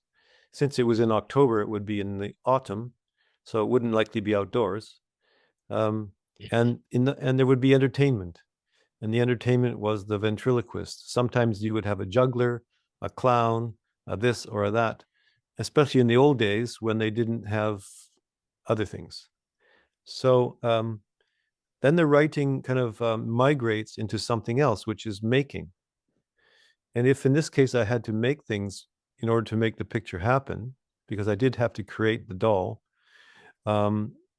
because he didn't exist. I looked at many ventriloquist dolls at that time, and I met a friend of mine who had a collection of them. And I looked at his collection, and I thought I might borrow one from him. But none of them really did what I wanted. And I realized that I had to make my own, which is not that difficult. And then you see the making of the doll is another phase of writing, if you want to think about it that way, because I had to write him. I had to invent him. I had to invent his face and his hands and so on and so on. And that was, of course, very enjoyable because I like making things. But the writing, in a way, gets sublimated, I suppose, into other practical activities, and then stops being visible as any more writing, because it becomes lighting, costumes, clothing, people, etc., all the physical things. But if the writing has quality to it, literary quality to it, then it should show at the end, you see? And so the composition, the terms I'm using are literature, composition, and of course the practicalities. But they all are one thing that have to lead to whatever you end up seeing. And if people end up enjoying the pictures and finding something in them that's kind of not there, as you mentioned, there's things that are not visible, but you sense that they're there. For example, I do really wonder what that doll is saying to those kids, but we'll never know. I also wonder whether, in fact, that doll never was there, that what they're seeing is something that they remembered later as adults, which never really happened. Those kind of things are literary thoughts. that what are we seeing? We may be seeing something that never occurred, and so on. And so I think that these characteristics that I like, and I think other people like, are kind of literary activity that is displaced into plastic making. And I guess that's just another way of talking about pictorial composition, that it involves these different dimensions: the verbal, the identification of what one wants to do, and then the kind of game playing and fantasy that emerges when you start doing it. Because everything is, in a way, play. There's a play element in what I do. I like doing it, and if I don't like doing it, I don't do it. And I remember very much liking making this picture because I had so many things to do, and had such a good time doing it. And so I probably put a lot of strange sort of things of my own in there without really knowing what they were, and the doll kind of emerged in that process. So, well, that's all I can tell you. That's enough. Okay, yeah, thank you for the response. The openness alongside the theater restraint, I find really inspiring. So I'm what I glad you reminded me. I'm glad you reminded me, because I think that this question of writing has become more and more important to me to think about as time goes on. Yeah, because what I get from you is this sense that you've created a world and that you openly acknowledge you can never fully exhaust everything that world contains, and that to me is also something essentially literary. And I did have another question about the relationship between photography and literature, but I think I can already find my answer in what you just said. So I'm going to let go of that question. 实际上呢，我的这个第二个问题，这沃尔的讨论，实际已经想明白了，我那个第二问题需要问的，对，但是回头我还是要问，我要问问沃尔先生，他这个我们的理解，对，是不是对，是跟他想的差不多，对。那么下面呢，还是让江荣老师继续提问。Just now I noticed that you used the term picture and image interchangeably, and you also mentioned that the acronym CGI, which stands for computer generated image. My two question to you is that what is the difference between the definition of picture and the image? Especially taking into account Villon Flusser's concept of technical image that is created by computer as apparatus. That's my first questions about the word term, the definitions of picture and the image. A related question, which I think is also a question that all of us wants to ask you, is that you once said that by opening up the photographic moment, the computer begins to blur the boundaries between the forms of painting and photography and creates a new threshold zoom, which interests me greatly. In other words, interests you greatly. So I wonder whether you also think that AI technology can also create such a new threshold zoom. Thank you. The first thing about the definition of the image and picture, I shouldn't have. I probably spoke improperly, because I spoke improperly. I do make a distinction. An image is kind of is sort of what can be produced by any apparatus, as you mentioned, Flusser's idea. That's more what we think of as an image. An image can be formed by all sorts of means. You can see images in mirrors. You can see images generated by machines and so on. But a picture is what we were talking about at the very beginning, this composed entity that we treat in a specific way. And if I went and made a mistake there, it was just because I wasn't thinking. But I do make a very strong distinction between the two.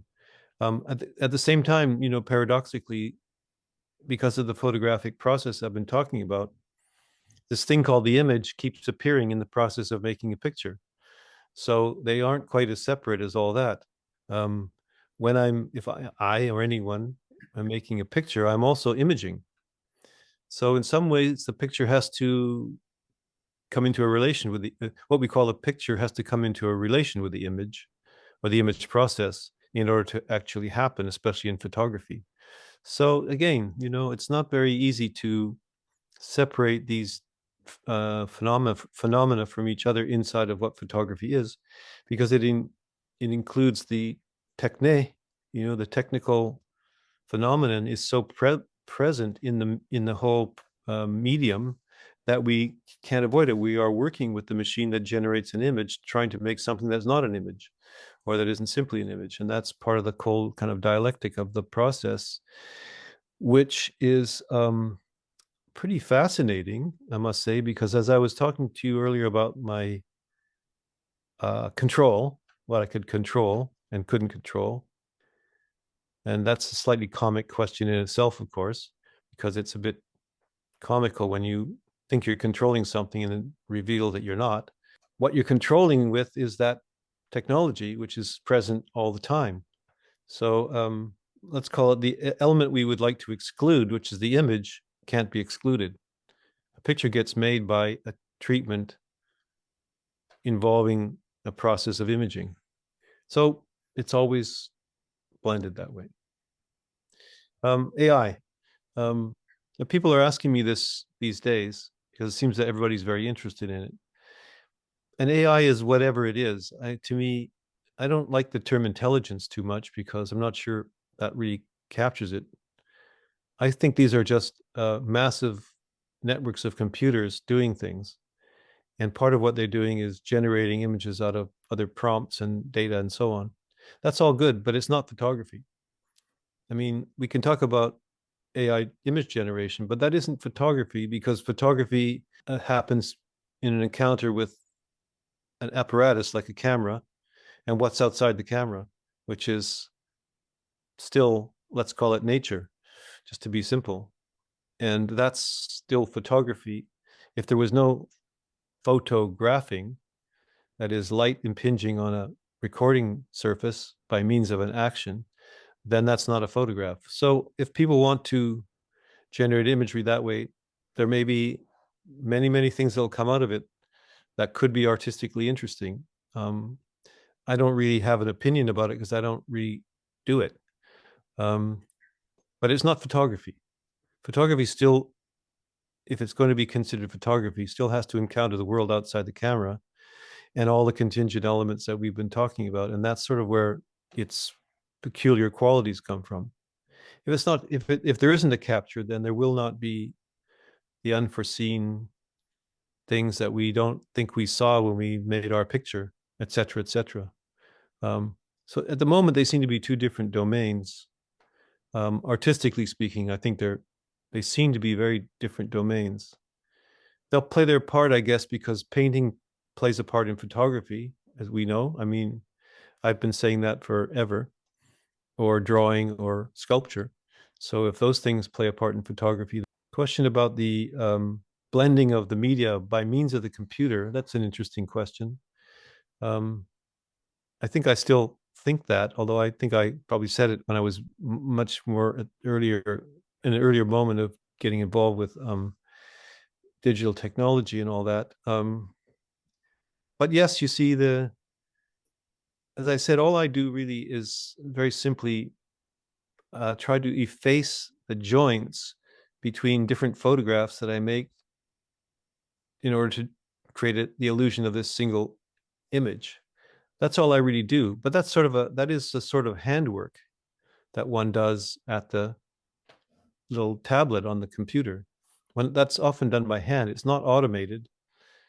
Although I believe that these days some of it will get automated, because joining images together seamlessly seems to be one of the things that the new computer systems are doing really well. So, you can change photographs almost imperceptibly by means of new programs. That's probably very interesting, and I might even want to use that sometime to make some things easier for myself.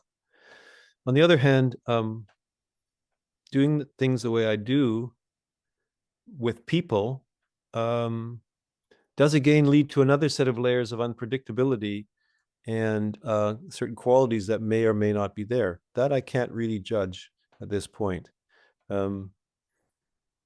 But I would say that photography,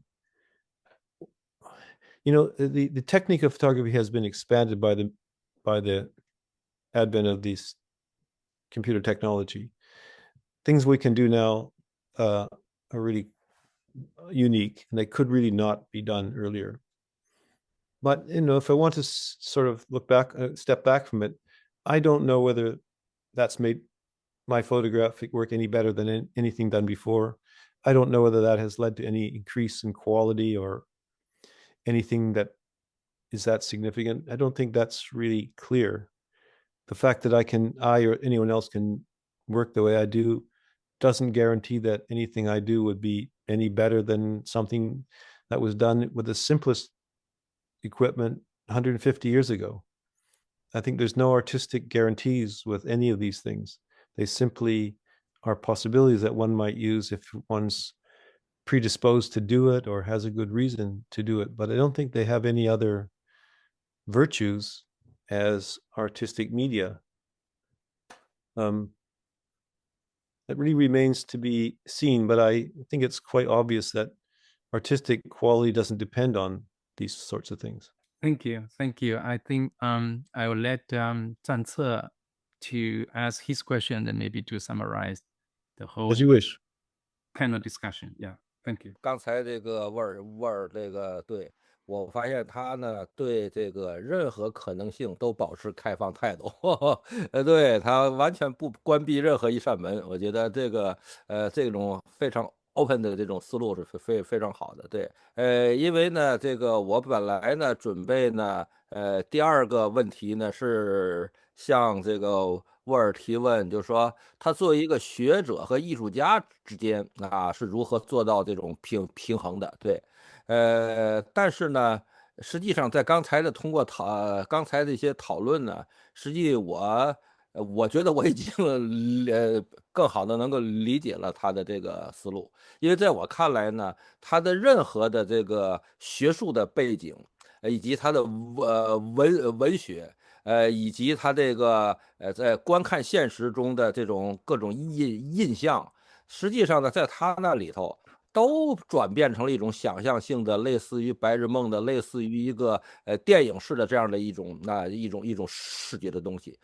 实际我想呢，我想他可能就是这么样达到平衡的。对，因为他都能在他的大脑中唤醒各种的那种视觉的那种形象。对，所以呢，所有的这个艺术史的、学术的、文学的，以及他现实中看到的东西，在他那里头呢，都汇成了一条形象的这么一个长廊一样。对，所以我想有可能他的这种平衡，就是在这种思维的运作中得以这个动态的平衡的。我不知道这个沃尔是不是认同我的观点。另外呢，刚才呢讨论到了 AI 的问题，我简短接说吧，就是我感觉呢 AI 可以识别，对，它可以识别影像，但是它不能感受因为至少迄今为止 AI 还没有身体，所以呢，它尽管可以模仿人类的大脑的运作，但它永远成为不了人类的大脑本身。它呢可以识别。因为它是按照统计学原理来这个生成这个影像的，它并不是说靠我们人类的大脑。这点也就是说，像沃尔的那样的这种一种思维方式，实际是他所做不到的，因为他只能识别，无法感受，他只能统计，而无法做出对他的这种感受的一种这种具身性的回应，他做不到。所以这个我也想听听沃尔先生怎么看我刚才提到的这两个观点。谢谢。Okay. About I never thought of myself as much of a scholar or a theorist or anything like that, but I've been reading about art since I was a boy. As I told you, I've been studying it just because it fascinated me from an early age. And I used to I used to go to the library on the weekends on my bicycle and take out art history books and take them home and read them. And then, I learned a lot about art history and things related already very early, just because I was that sort of a kid. And it just fascinated me. And so I got the habit of studying, not studying other subjects much, but studying what I was interested in. I realized that I could learn a lot from books and things. And some people never really learn that, but I did it, and it became always very easy for me because I was doing what I wanted to do. When I went to school and I had to study other subjects, I didn't do so well because, I wasn't that interested in them. But with the things I was interested in, I could always learn about them, and I began to really enjoy it. And as I did that, I realized that there was other implications that emerged from, say, just the history of art or the appreciation of an individual artist. There was all these other things that began to emerge, such as what is aesthetics? Why do they use this term?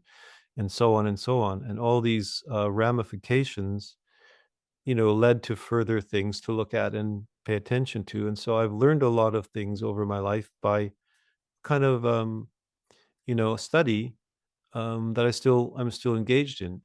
I got educated at an institution and all of that. I wasn't self-educated, but I learned a lot of things just because I wanted to. So and then I had to earn my living for a while as a teacher, like a lot of artists, and so I had to learn to talk about things in front of people and try to communicate to them, say what was interesting about the art of the 17th century or whatever I happened to be teaching. And so I learned to do that by doing it. And so I could express myself, reasonably well. And I thought that I had some interesting ideas. That my ideas interested me. I was interested in my ideas. I figured if I was interested in my ideas, other people might be interested in them too. So that's sort of my scholarship. And the writing I've done as a writer, I always did because someone asked me. I never wrote anything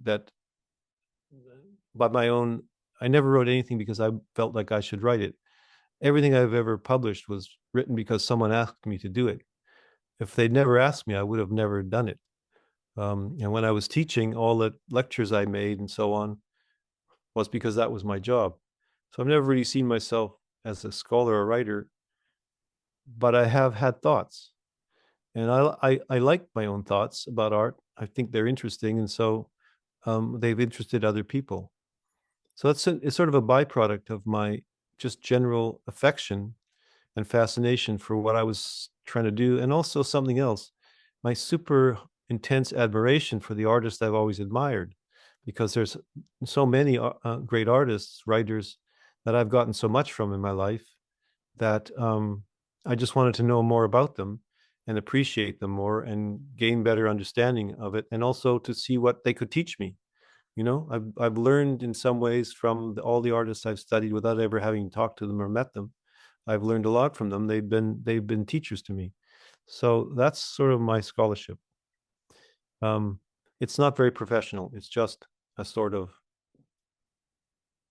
a facet of what I've tried to do. The AI thing, we talked about it briefly. We will generate images out of that may be artistically successful. It probably will happen because people will use the machines that they've created to do something with. That will probably happen, and we'll probably recognize it as something valid when it occurs. I haven't seen it yet, and it may be that it will just take more time. People are using the AI thing in a very amateurish way to do different things, but to use it artistically means to take on all this burden of what it has been in the past to create good images. Until people want to do that, they probably won't be able to make use of AI too well, because that itself is a task, to take on the ambition to have the capacity to do those sort of things. So I'm not eagerly paying attention to it because it doesn't concern me very much at my age. Right now, it doesn't look like it's going to open any doors for me. So I don't have any very original thoughts about it, except we know that people will probably make use of the machinery they have to create something artistic if they themselves are artistic? 下面呢，这个郭森老师实际对今天的讨论呢做了非常充分的准备。下面呢，这个郭森继续提问。So I have no question in this stage because All right. I just would like to tell you something. I really would like it, because it was actually something because you sent me those TIFF files of the works that I needed for my article, and that I had the chance to notice this thing. And I was impressed by something you said, that the light box, once you said it has its own atmosphere. I'm very impressed by this very vocabulary atmosphere. And I've seen your original works in person. I found that to be completely true. And what I've discovered is that if I want someone else to feel the attraction of your pictures, I don't need to explain all the remarkable things, hidden inside them. I just like this. I just take out my iPad, make sure the HDR function is working, and bring up the image like this. And the highlights parts in this picture, like light bulbs, they ignite with an almost unimaginable brightness. And everyone who says it says, "Wow, amazing." And this effect is most striking in this vampire's picnic, because in HDR mode, the first thing everyone notices is that the elderly woman in the center, completely she lit up by the photographic lamp. I think there might also be a kind of atmosphere in its own right, and you achieved that HDR effect, back in 1978 in the picture for women. And in particular, the screens don't usually jump straight into HDR mode. And there's this maybe half second where it's sitting SDR first, and then suddenly, like someone switching on light, just the whole image, the whole picture takes on an entirely different atmosphere. But before looking at your work, I had never found it. HDR function this is so seductive. So yeah, this is my sharing, not adding questions. And once again, thank you so much for everything you've given us today. It's been incredibly rich. Thank you. My pleasure. Thank you for doing it. 杰夫真的非常了不起，作为一个人，非常棒，非常棒，作为一个太棒人和作为一个艺术家，他真的是了不起，真的。对，而且他今天呢讲了很多这个很关键的问题。一个最直觉的感觉，我就说这个人他强调了好多次。这个人呢，就像屈原讲的“余幼好死其夫兮，年纪老而不衰”。他就是一个，他一再强调自己就是一个大男孩，一直保持好奇心和天真，这是他给我最大的启发。就是文学的什么一切的，对他来讲都是那个所谓的童心，就是这个79岁了，还在保持他儿童时期的那个好奇。所以他今天一再强调说他就是一个大男孩，一个喜好艺术，喜好这些幻想，沉浸在自己的那种各种想象，类似白日梦也好，电影也好，文学也好，沉浸在那样的想象中的一个大男孩。这一点是我这个给我感触是最深的。而且我相信一切这个在自己的这种思考啊，这种艺术也好，包括理论也好，实际上这是一个人必要的素质。为什么呢？我这么感性，因为好多人认为我到今天也是大男孩，我也不断的沉浸在我的那个对，所有的人都应该这样，对，所以对所有的那种功利的计算的那样的一种沉浸在那样的思维的人，实际把人害苦了。他以为自己对能有所获得，实际呢他是捡了芝麻丢了西瓜，对，而这个不想那么多那些过多的那些世俗的事情，沉浸在自己的内心中，沉浸在自己的精神世界中，沉浸在自己的这种兴趣爱好，保持一颗这个大男孩的这种童心的人，我觉得这个时候他一旦把他这个东西做，因为他就成了他人生最高的一个追求，他一定会这个走向更高。对，这是我今天最大的一个感受。实际呢，这个今天的这个线上讨论呢，我们的心情是盼着它永远进行这些无限期的进行下去，因为呢，我知道这个姜蓉老师和郭森，实际还这个准备了非常多的这个问题，但是呢，毕竟我们这个研讨的时间呢是有一个界限，艺术的这个思考是没有这个边界的，是没有完结的。今天呢，这个非常之精彩啊，非常棒，讨论了很多非常关键的问题，其中有这个艺术理念的问题，还有这个图像的这个细读的问题，非常好的讨论。那么我相信呢，今天收看我们这个直播的朋友们也会从中呢这个获得很多这个收获。对，这再次呢非常感谢这个杰夫威尔先生，感谢姜蓉老师，郭森老师的这个参与，也要感谢这个静怡的翻译和这个杨坤兄这个提供的这个技术的支持。那么我们今天这个讨论呢就到这里结束。好，这个谢谢各位，谢谢收看我们这个播出的朋友。好，我们下期见，我们的播出会越来越精彩，我们期待下期。Bye. Thank you. 感谢各位老师的精彩分享，也感谢大家的用心聆听。本期服务器艺术、当代影像、路径及其可能第18期，摄影如何成为当代艺术线上论坛圆满结束，也非常感谢各院校机构和媒体的大力支持与参与。我们期待下次再见，谢谢。